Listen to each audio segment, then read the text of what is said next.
Mr. Yancey? A melodious voice cut in. Why you don't leave this child alone? The lemon vendor had just finished her sale and was staring at us suspiciously. You're Zoe, right? She asked, raising purple penciled-in eyebrows. Apparently, someone had sent my name out on the village hotline. Look out for Zoe Joseph, new to Saman Bay. Why you don't mind your business, Miss Lady? The old man snapped at her. She puffed up like dough tossed in hot oil. Who you calling, Miss Lady? I backed away slowly. Why was I here at all? I should be with my dad in New York, instead of in Salmon Bay watching two strangers argue. I swallowed the lump that grew like a plum seed in my throat whenever I thought of him. Right now, he felt like a world away. As the vendor and Mr. Yancey went back and forth, something caught my eye. My mouth dropped open in slow motion. Was this for real? The old man's coat seemed to change shape every time he moved. The patterns and colors shifted as if the coat had a life of its own. I looked closer. It was almost like it was rustling, moving, taking the shape of my face. I jumped back, choking. My lips wouldn't move. I shook my head and the coat stopped moving. It was still a crazy clash of cut-out materials, but that was all. I swung around wildly. No one near me seemed to notice anything strange. The old man and the vendor were still bickering, and she hadn't missed a beat. Clearly, the heat was messing with my eyes.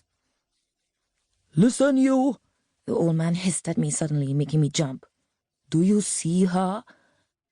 Under the hat, his eyes were golden brown, glowing with a strange light. What? I stammered. The vendor quarreled about mad people coming to upset her day.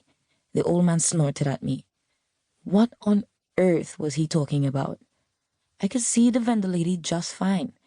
She was busy explaining to him in no uncertain terms that her name was Mrs. Buchan, not Toucan, and that she didn't appreciate his brand of nonsense at this hour in the morning. She was a powerful woman, with a stubborn smile and a bright blue headdress tied high above her forehead like a bird in flight.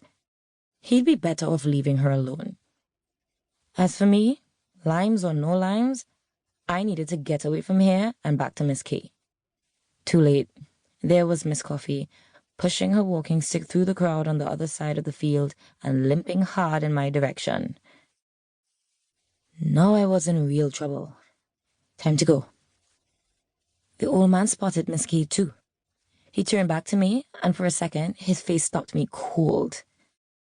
Somehow, he seemed more scared than I was. He looked wild and hunted. You don't see her? He asked again desperately. I know you can. You better wake up and use it before they do. What was it? Who were they? Before I could move, he lunged forward and tapped me once with his index finger on the crown of my head. Hey! I protested, ducking away. Wake up! He hissed. Hey! The vendor shouted. Leave that child alone! She batted him across the table, scattering her fruit. He ignored her, pinning me in place with an acid stare. Suddenly, a cloud of red dust swirled around me. I sneezed, seeing stars. When I opened my eyes, the vendor was restacking mandarins, sucking her teeth and muttering, "Utter foolishness!" Miss K was headed for me with a face like rain, and the old man was off in a distance, speeding away, with his coat flapping behind him.